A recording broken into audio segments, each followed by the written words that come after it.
When you have a bad habit, say pornography, say adultery, extremely bad. In the case of adultery, major sin. In the case of pornography, minor sin. But it's still a sin. And I want to tell you something.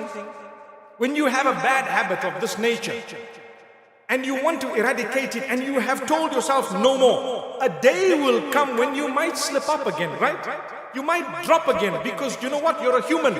On that day, don't think, I blew it, that's it, now I'm back to my old ways. You're not. You're not back to your old ways. No. If you blew it one day, at least you did better.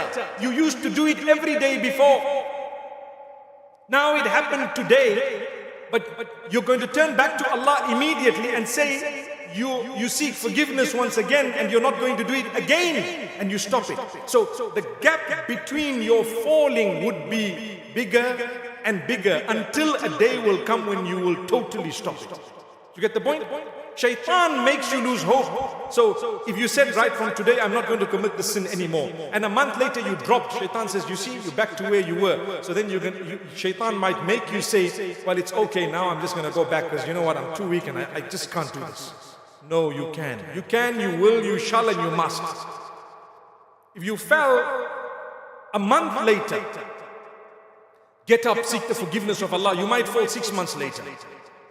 How's the gap? Bigger. Is that an improvement? It's like smoking 3 cigarettes from 30. See, big improvement. After that, you might fall a year later. What happened? You must get up immediately and promise Allah that you're going to stop it and you're not going to do it again. That's the condition. Then you can eradicate that bad habit. Otherwise, if you're going to give up every time you fall, we all fall. We all fall, myself included. We are human beings.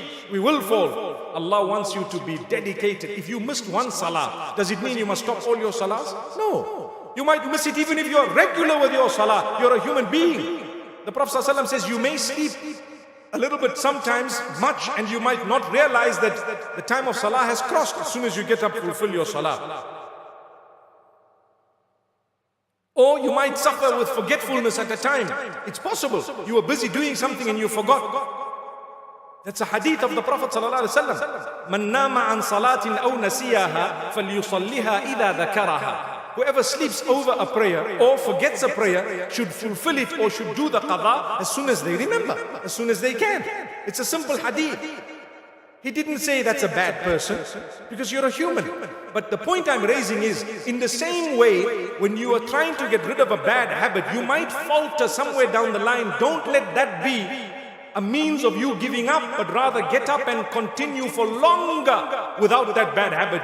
In the same way that if you were to miss a salah, you won't just throw in the towel and say no more salah for me because I missed one, but rather you will make sure you do the qada, you seek Allah's forgiveness, you continue further, and you try your best not to miss a salah. Perhaps years will pass and you wouldn't have missed a salah. May Allah keep us all strong.